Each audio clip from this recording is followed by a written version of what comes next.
Uh, Good evening. My name is Dave, and it's my pleasure to be able to share with you this evening. So those of you I know, great to see you. For those of you who I don't, welcome. It's good to have you with us this evening. And if you weren't here yesterday or didn't tune in or hear since then, we are spending this summer looking at a couple of three chapters in the Gospel of Matthew, known as the Sermon on the Mount, where Jesus goes up a mountain with his disciples, and the disciples and some crowds come and are listening to him teach, and seeing how that mountaintop experience that Jesus had with his followers then needs to land when they come down off the mountain. That everything they heard there, everything that they received there, is there so that they would be transformed people and changed, and the way that they would live in the world would be different. That's what we're looking at over the rest of this summer. And today we come to a passage in Matthew chapter 5, which is all about righteousness.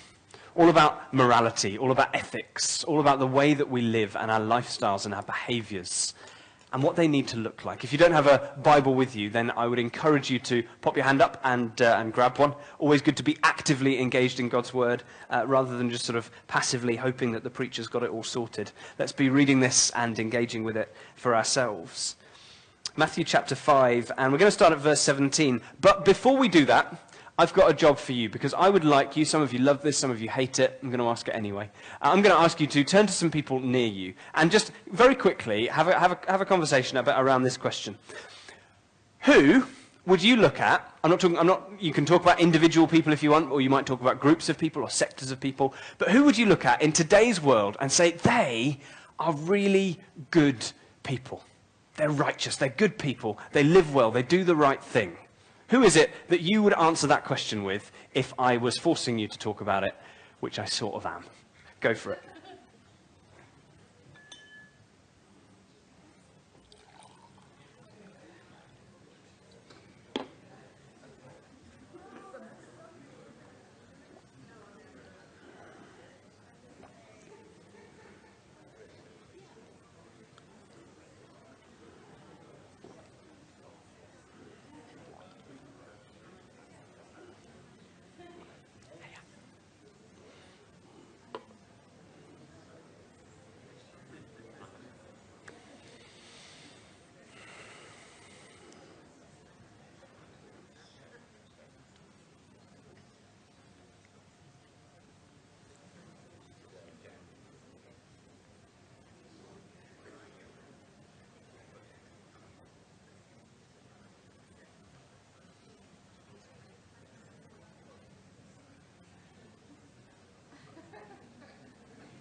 Okay, so in a little bit, hold on to those answers, because in a little bit I'm going to ask you to maybe share some of those. So remember who it is that you've been thinking about, and we'll compare those with some people that we read about in this passage. But I want to start what I'm going to say really by reading from Matthew chapter 5 and looking at verses 17 to 20.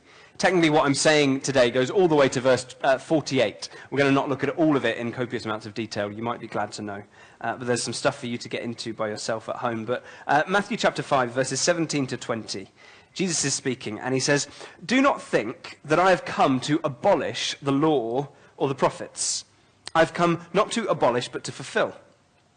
For truly, I tell you, until heaven and earth pass away, not one letter, not one stroke of a letter will pass from the law until all is accomplished. Therefore, whoever breaks one of the least of these commandments and teaches others to do the same will be called least in the kingdom of heaven. But whoever does them and teaches them will be called great in the kingdom of heaven.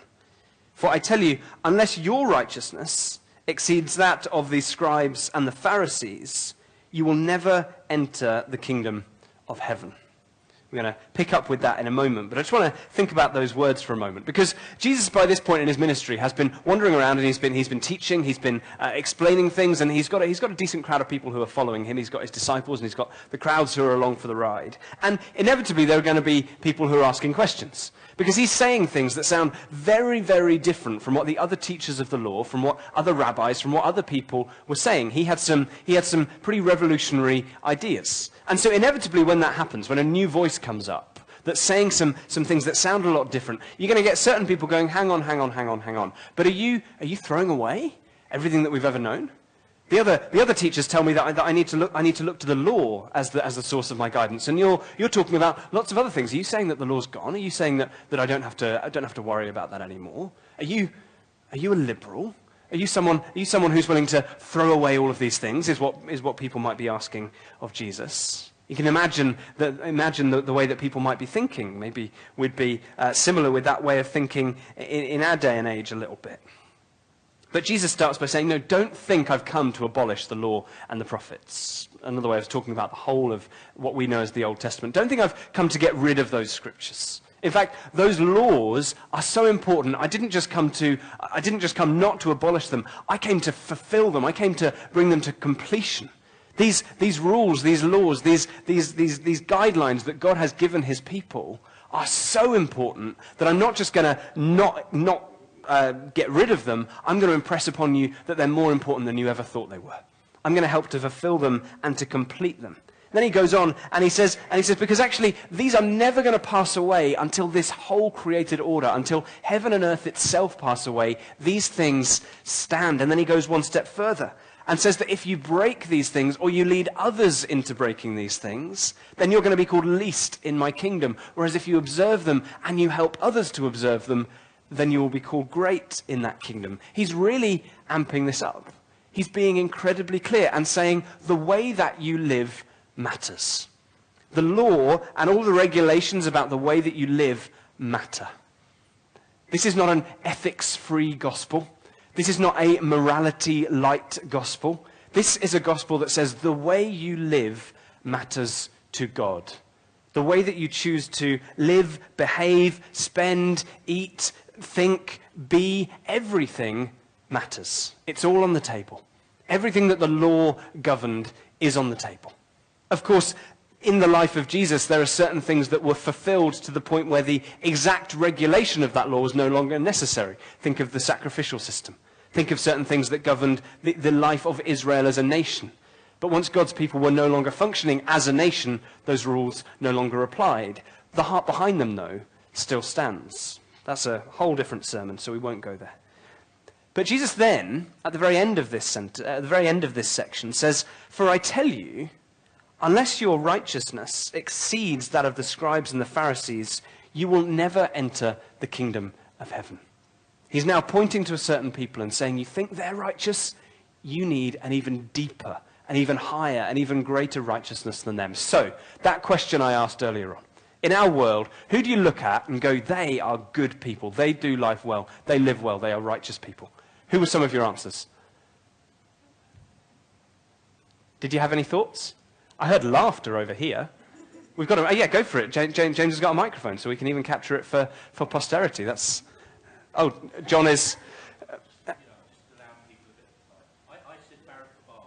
You said Barack Obama. Why did you say Barack Obama, James? I was reading the newspaper earlier, and I thought he was trying really hard to be respectful.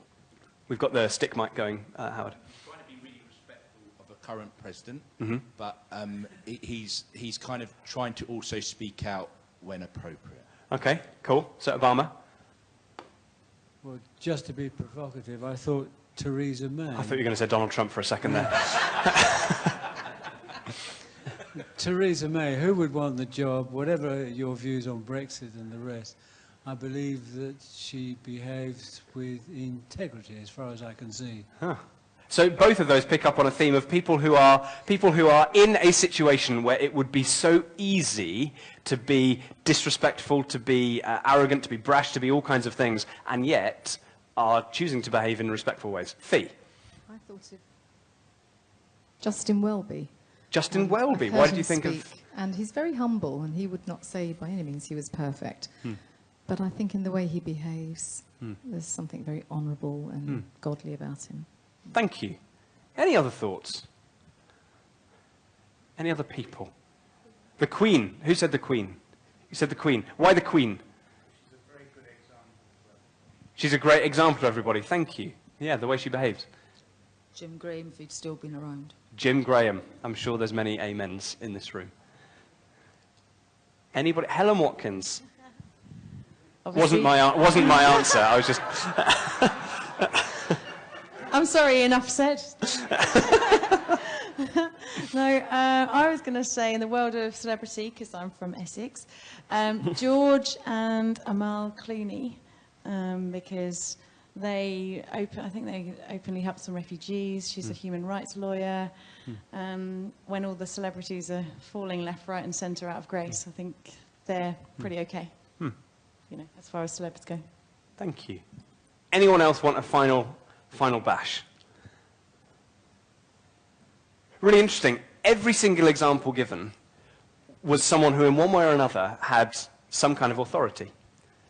Whether that's the authority within a local church, whether that's an authority within a country, whether that's authority and power because they're an influencer in the popular world or in the celebrity world, whether that's a politician. People who have power and could so easily choose to wield it in ways that would not be good, and yet choose to wield it in ways that are good, choose to live well, choose to be humble, choose to be kind, choose to speak well instead of negatively.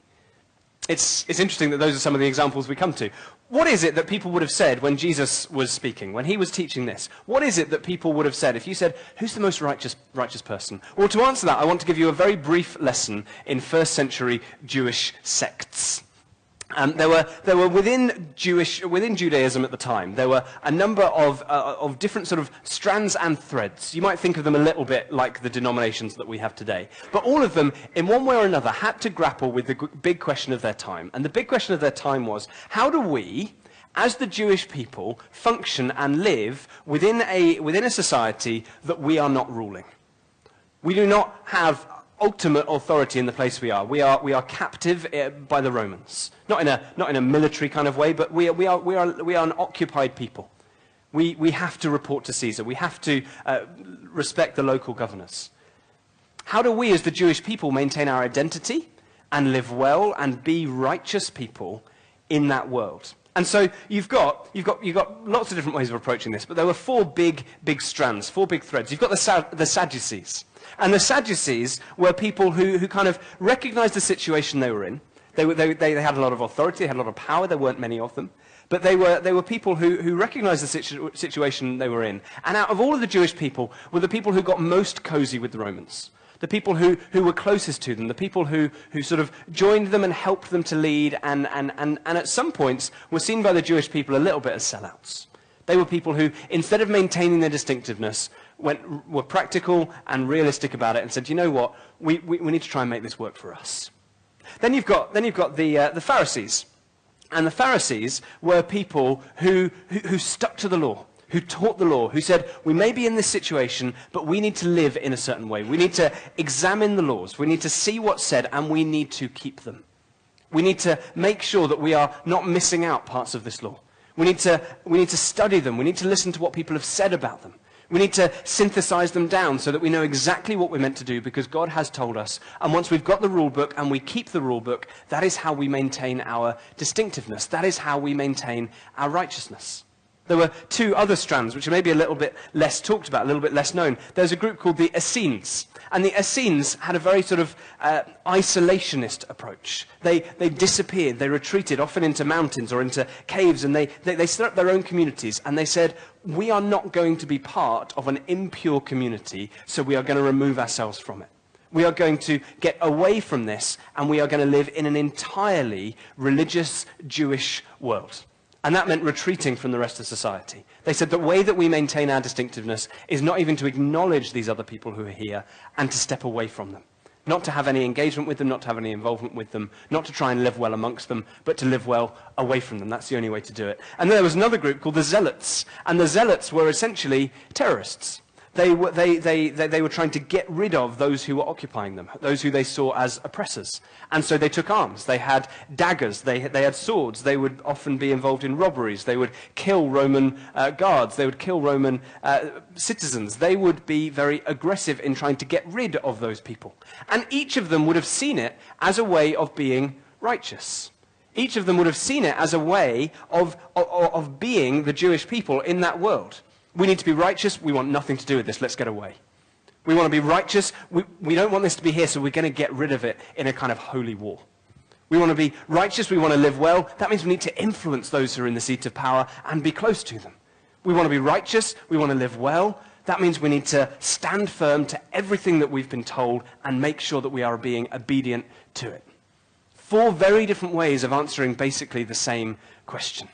To the average Jewish Joe on the street, the Pharisees would have been seen as the pinnacle of that righteousness.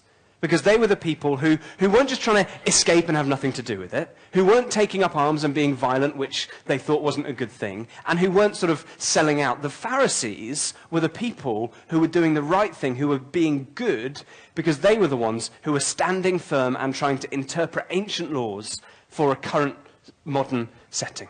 And that was seen as a good thing. And Jesus doesn't actually say in this teaching that that's a bad thing. He doesn't say the Pharisees are rubbish, but what he says is these people who you hold up as the pinnacle of living righteously and living well in this society that we find ourselves in, those people, your righteousness as my followers needs to go higher and deeper. It needs to raise the bar even on theirs. Unless your righteousness exceeds those Pharisees, the scribes and Pharisees, you'll never enter the kingdom of heaven, he says. Big, bold statement. And then throughout the rest of chapter 5, he goes on to really say what he means. And 6 times between verse 21 and the end of the chapter, we hear Jesus saying, you have heard that it was said, such and such, but I say to you something else. 6 times, you've heard that it was said something, but I'm now telling you this. They're known as 6 antitheses, if you're interested. And the first one goes like this in Matthew chapter 5, verse 21. You have heard that it was said to those of ancient times, you shall not murder. He's quoting the law. And whoever murders shall be liable to judgment. He's quoting those talking about the law. But I say to you that if you are angry with a brother or sister, you will be liable to judgment. And if you insult a brother or sister, you will be liable to the council. And if you say, you fool, you will be liable to the hell of fire. So when you are offering your gift at the altar, if you remember that your brother or sister has something against you, leave your gift there before the altar and go. First, be reconciled to your brother or sister, and then come and offer your gift. Come to terms quickly with your accuser while you're on the way to court with him. Or your accuser may hand you over to the judge, and the judge to the guard, and you will be thrown into prison. Truly, I tell you, you will never get out until you have paid the last penny. Jesus says, you've heard that it was said, don't murder.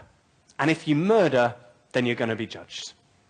Average Jewish person, happy with that, fine with that. Average Jewish person, average human person in the whole of human history, fine.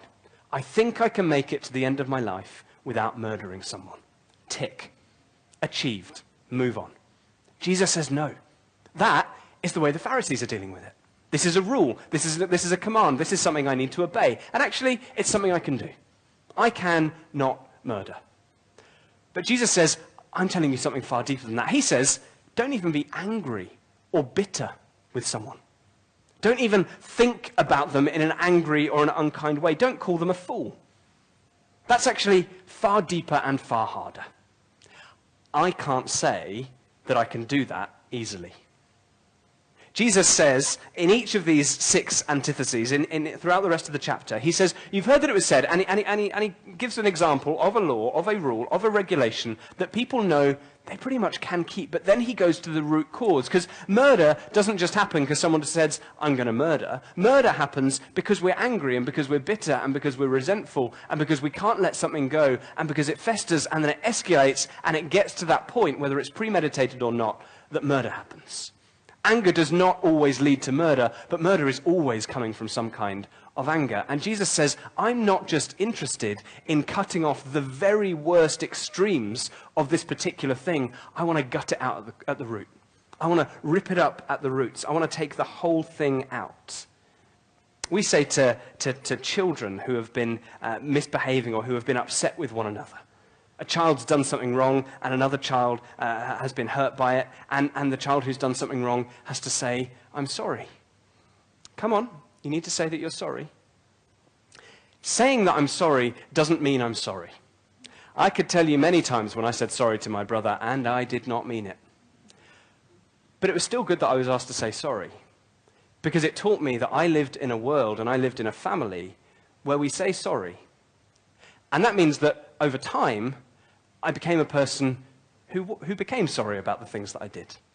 I became a person who actually was shaped by the rules that I lived in. Rules are good things. Regulations are good things because they can help us to know the kind of person we're aiming to be, the kind of community we're aiming to be part of, and we can get there. But when the rules become the be-all and end-all, and the character that those rules are trying to shape get pushed away, at that point we've just got legalism.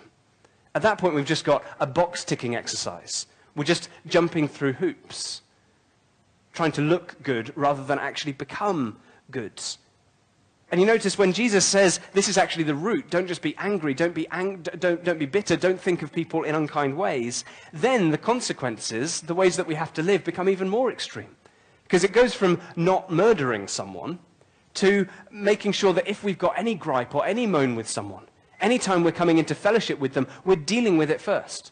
We're going straight for the cause. So instead of just having a moan or a grumble in my head or at home or sort of gossiping about someone or talking them down behind their back, I've actually got to go and deal with it head on. I've got to say, look, you did this and it upset me, but I'm choosing to let it go. Can we be restored to one another? That is the opposite of being angry and bitter and hateful towards people. And that is a far higher bar than just never murdering someone. And again and again and again, Jesus goes through these things and takes the rule, goes way deep beneath it, and then says, and actually this then means this is what you've got to do as a result. He raises the bar on the way we live. He raises the bar on that morality again and again and again, until in verse 48 of Matthew 5, we read this, the summary of it all. Be perfect, therefore, as your heavenly Father is perfect. Not just be perfect in your externals, be perfect at observing the rules and regulations that the Pharisees or the teachers of the law are telling you about. Be perfect in your very being. At your very core, be perfect, Jesus says. That does two things for me. The first is that it has to make me throw myself again on God's grace and his love and his forgiveness. Because if that's the bar, if that's the measurement, if that's the in or out, if that's the pass or fail, be perfect, then I've failed. I'm out. I've fallen short. And God knows that. And that's why he sent his son. And in these passages themselves, I am drawn again to God's grace and his forgiveness. Allow that to be the case for you as well. But this also has to do something else for us. We've talked about meeting Jesus on the mountaintop, that we might be different in the rest of our lives. One of the things that means is that we have to be reminded by God that the way we live matters. That Jesus wants to raise the bar on our lifestyles, on our morality, on our ethics. Where is it for you that you might have just settled for ticking the box of saying, yeah, I haven't done that, or I haven't done it recently. I haven't done anything too bad in that area of my life? Where is it that we allow ourselves to settle for a less than complete ethics in our lives? Where is it that you know that you are weak, but you've managed to sort of paper over the cracks, or you've managed to sort of stop doing something too bad most of the time? But actually Jesus wants to say, I want to take your heart. You struggle with anger, you struggle with bitterness, you struggle with jealousy, struggle with lust, struggle with something at all, and you've managed to keep it at bay. You've managed to keep it under wraps. I'm not saying that we're all murderers and we're all thieves and we're all awful people. That's the whole point of this, is that this becomes an ethics that's not just for those who are the 5% worst people in our society. It becomes an ethic for us all. It becomes something where each of us needs to keep going deeper and deeper within ourselves and asking, where are the places where I'm still broken? Where are the bits where I still need to be fixed? Where are the bits where Jesus still wants to have more of a say in that part of my life because he's got more that he wants to do? Where is it that you've heard it said that it's okay to be a certain way so long as it doesn't get too bad? But Jesus wants to say, actually, in that area of your life, I want you to have complete freedom. I want you to be totally set free from that addiction, or from that pain, or from that difficulty, or from that error, that sin. Where is it that Jesus wants to raise the bar for you? Jesus did not come to abolish obligation. He didn't come to abolish good ways to live. He didn't come to abolish morality and ethics so that each can live their own way so long as it makes them happy. Jesus came that we might be truly free, and true freedom looks like those parts of us which are most broken becoming most restored. So as Julian and Esther come and lead us again, I want to pray, and I want to leave a moment to ask you some questions. So could I ask you to bow your head for a moment? I'm not going to ask you to show me your responses or tell me your responses, but I want to give a moment for you to think. And to ask the question, if you were to do something this week that showed something in your character which is not yet whole, if you were to do something this week that you know is not right, what's it likely to be?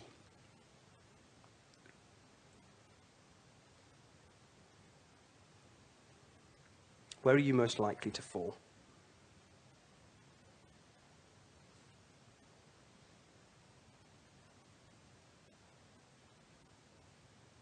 And what is it that's going to lead you there?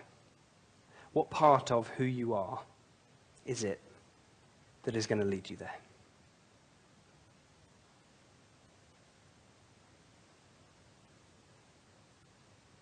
If it's gossip, are you being led there by jealousy? Are you being led there by lack of contentment?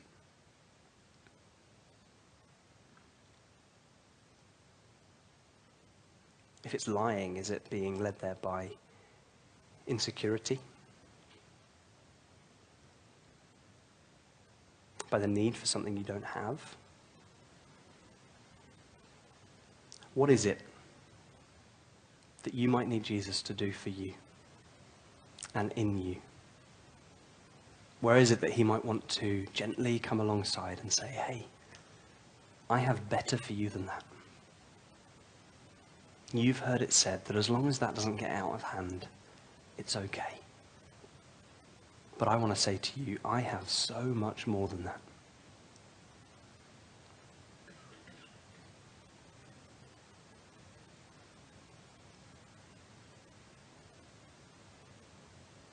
And in that place where you are most likely to fall this week, what would it look like for you to live in a different way? For you not to fall. For you to resist that.